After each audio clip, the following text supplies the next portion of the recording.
ભાવનગરના કુંભારવાડા વિસ્તારમાં મારામારીની ઘટના સામે આવી છે। અપશબ્દો બોલવાની ના પાડતા મારામારી થઈ।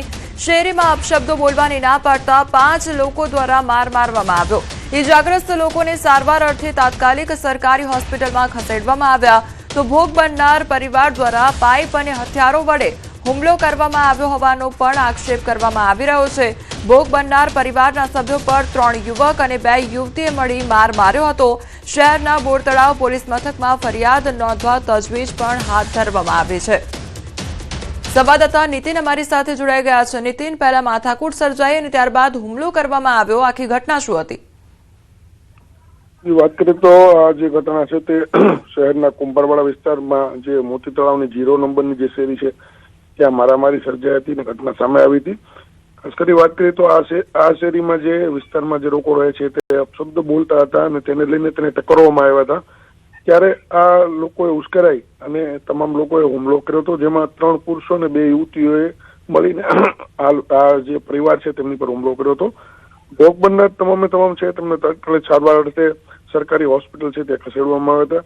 જોકે ચોક્કસ કહી શકાય કે સામાન્ય બાબત એટલે કે અપશબ્દો બોલવાની બાબતને લઈ અને આ લોકોને ટપાટતા આ લોકો દ્વારા આવી રીતના જે હુમલો છે તે કરવામાં આવ્યો હતો। જી નીતિન, સમગ્ર માહિતી બદલ આપનો આભાર। આ તરફ વાપીના ભડકમોરા વિસ્તારમાં જાહેરમાં 2 યુવકો વચ્ચે જોરદાર બબાલ સર્જાઈ।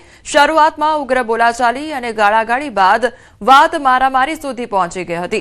આવેશમાં આવેલા એક યુવકે ચપ્પુ વડે અન્ય યુવક પર જીવલેણ હુમલો કર્યો હતો તો સામેવાળા યુવકે પથ્થર વડે હુમલો કર્યો હતો। આમ બંનેએ ચપ્પુ અને પથ્થર વડે હુમલો કરતા બંને ગંભીર રીતે ઇજાગ્રસ્ત થયા હતા। લોકોની સતત અવરજવર વચ્ચે બનેલી આ ઘટનાને કારણે દોડધામ મચી ગઈ હતી। એકબીજાના હુમલામાં બંને યુવકો ગંભીર રીતે ઇજાગ્રસ્ત થઈ લોહી લુહાણ હાલતમાં ત્યાં જ પડી ગયા હતા તો બનાવને લઈ લોકોનું ટોળું પણ એકઠું થઈ ગયું હતું। રાજકોટમાં દુષ્કર્મના આરોપીએ પોલીસ પર હુમલો કર્યો હોવાનો મામલો સામે આવ્યો છે। ભાગવાના ઈરાદે પોલીસ પર ધારિયાથી હુમલો કર્યો હતો। આરોપીએ હેડ કોન્સ્ટેબલ પર હુમલો કર્યો તો પોલીસે સ્વબચાવમાં 2 રાઉન્ડ ફાયરિંગ કર્યું। આરોપીને પગમાં ગોળી વાગતા હોસ્પિટલ ખસેડવામાં આવ્યો તો પોલીસ આરોપીને ગાડીમાં બેસાડતી હતી તે દરમિયાન આરોપીએ ધારિયા વડે હુમલો કર્યો હતો। બનાવ સંદર્ભે આટકોટ પોલીસ સ્ટેશન ખાતે હત્યાના પ્રયાસ, ફરજમાં રૂકાવટ, સરકારી અમલદાર પર બળ પ્રયોગ વાપરવો, ધરપકડમાં વિવાદાન ઊભા કરવા સહિતની કલમ પણ હેઠળ નોંધાઈ છે પોલીસ ફરિયાદ। ત્યારે લોકલ ક્રાઇમ બ્રાન્ચમાં પીએસઆઈ તરીકે ફરજ બજાવનાર એચસી ગોહિલ ફરિયાદી બન્યા છે। મહત્વનું છે કે રાજકોટ ગ્રામ્યના આટકોટ પોલીસ સ્ટેશન વિસ્તારમાં ગત 4 ડિસેમ્બરના રોજ રામસિંહ નામના 3 સંતાનોના પિતા દ્વારા 7 વર્ષીય બાળકી ઉપર દુષ્કર્મ ગુજારવામાં આવ્યું હતું, જે અંતર્ગત પોલીસ દ્વારા રામસિંહની મંગળવારના રોજ ધરપકડ કરી બુધવારના રોજ કોર્ટમાં રજૂ કરવામાં આવ્યો હતો। ત્યારે કોર્ટ દ્વારા રામસિંહના 15 ડિસેમ્બર સુધીના રિમાન્ડ મંજૂર કરવામાં આવ્યા હતા। રિમાન્ડ મંજૂર થતાની સાથે આટકોટ પોલીસ, લોકલ ક્રાઇમ બ્રાન્ચની ટીમ તેમજ સરકારી પંચો સાથે ડિસ્કવરી પંચનામાની કાર્યવાહી શરૂ કરવામાં આવી હતી। કામગીરી પૂર્ણ થયા બાદ રામસિંહ દ્વારા પોલીસ કસ્ટડીમાંથી ભાગવાના ઈરાદે પોલીસ ઉપર ધારિયા વડે હુમલો કરવામાં આવ્યો હતો। રામસિંહ દ્વારા લોકલ ક્રાઇમ બ્રાન્ચના હેડ કોન્સ્ટેબલ ધર્મેશ બાબડિયા ઉપર 2 વખત ધારિયા વડે હુમલો કરવામાં આવ્યો હતો, જેના કારણે હેડ કોન્સ્ટેબલ ધર્મેશને છાતી તેમજ હાથના ભાગે ઈજા પહોંચી છે। તેમજ રામસિંહ દ્વારા અન્ય પોલીસ કર્મચારીઓ ઉપર હુમલો કરવા જતા સ્થળ પર હાજર 2 પોલીસ અધિકારીઓ દ્વારા સ્વબચાવમાં પોતાની રિવોલ્વરથી 1 રાઉન્ડ ફાયરિંગ કરવામાં આવ્યું હતું, જેના કારણે આરોપી રામસિંહના બંને પગમાં ગોળી વાગતા તેને ઈજા પહોંચી હતી।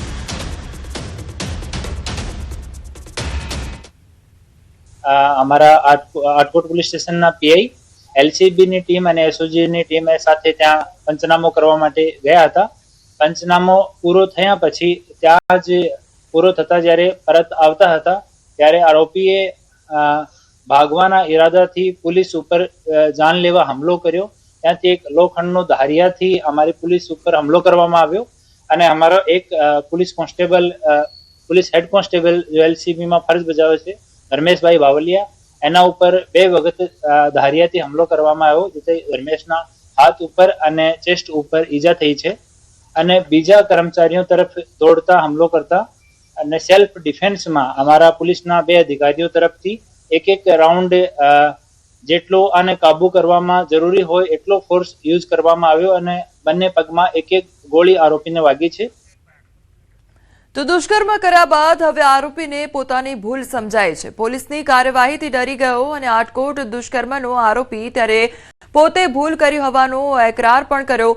ભવિષ્યમાં આવી ભૂલ ક્યારેય નહીં કરું, આરોપીએ કહ્યું કે ગુજરાતમાં ક્યારેય આવશે નહીં અને ગુજરાત સામે જોશે પણ નહીં। દુષ્કર્મના ગુનેગાર સામે પોલીસના એક્શનથી ગુનેગારોમાં હવે ફફડાટ ફેલાયો છે।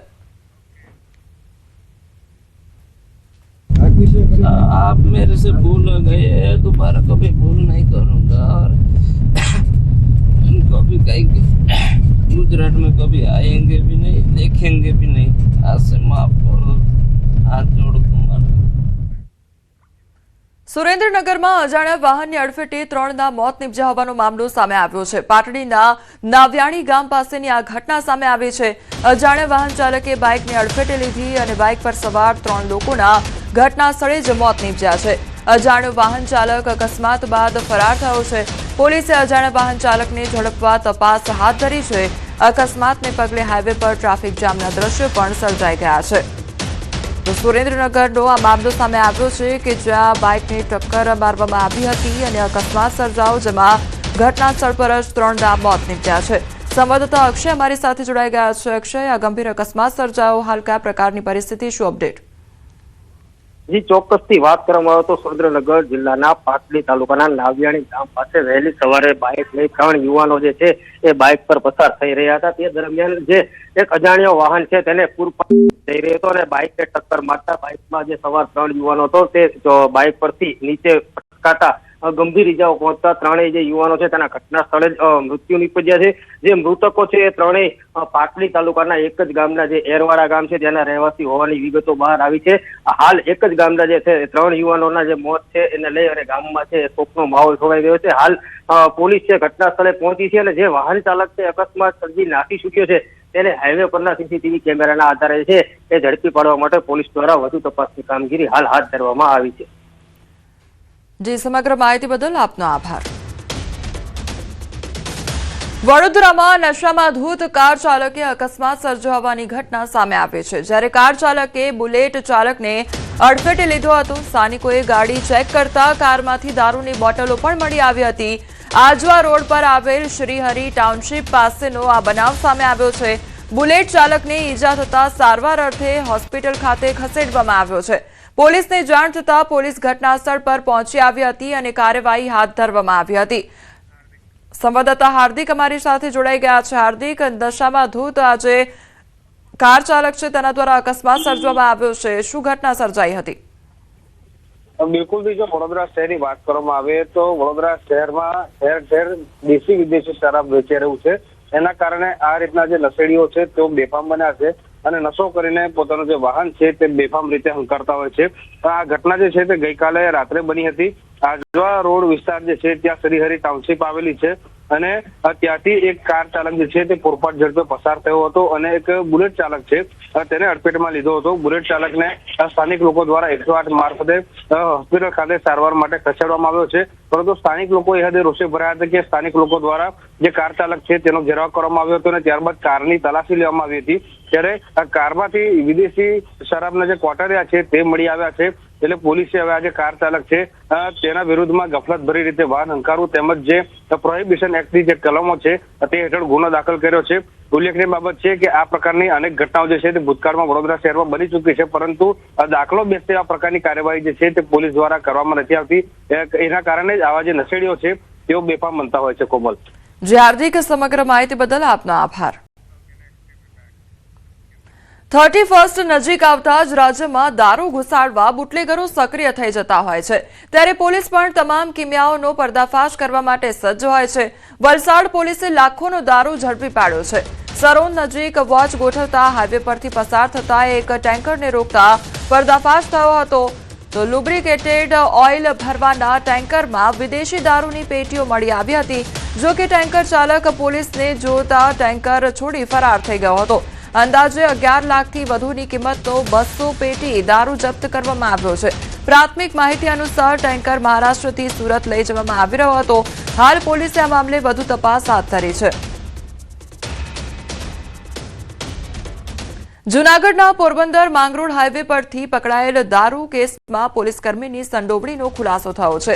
ગત 4 તારીખના રોજ ક્રાઇમ બ્રાન્ચની ટીમે દારૂ ભરેલો ટ્રક ઝડપી પાડ્યો હતો, જેમાંથી કુલ 48 લાખથી વધુનો 5544 બોટલ વિદેશી દારૂ મળી આવ્યો હતો. જે કેસની તપાસમાં પોલીસકર્મીની સંડોવણી ખુલતા ચકચાર મચી જવા પામી છે. આ કેસમાં પોલીસકર્મી સહિત 4 શખ્સોની ક્રાઇમ બ્રાન્ચની ટીમે ધરપકડ કરી છે. આ કેસ બાદ અન્ય પોલીસ કર્મચારીઓને ચેતી જવાની પણ સૂચના અપાઈ છે. જો કોઈપણ પોલીસ કર્મચારીની ક્રિમિનલ કેસમાં બેદરકારી સામે આવી તો તેની સામે ફોજદારી અને ખાતાકીય પગલાં લેવામાં આવશે તેવી ચેતવણી અપાઈ છે. હાલ ક્રાઇમ બ્રાન્ચે આરોપીના રિમાન્ડ મેળવ્યા છે. આ પ્રવૃત્તિમાં સંડોવાયેલા અન્ય કોઈ મોટા માથા હોય તો તેને પણ ઝડપી પાડવા વધુ તપાસ ચાલુ છે.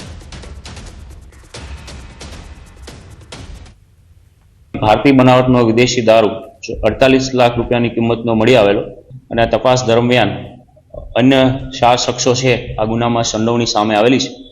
આ 4 આરોપીઓ વિરુદ્ધ તપાસ દરમિયાન અટક કરવા માટે પૂરતા પુરાવો મળી આવતા તેમની ધરપકડ કરવામાં આવેલી છે. અસલમ અહમદભાઈ પટેલિયા, મિતુલ દોલુભાઈ દયાતર, અતુલ દાનાભાઈ દયાતર, જે માંગરોળ મરીન પોલીસ સ્ટેશનમાં પોલીસ કર્મી તરીકે ફરજ બજાવે છે.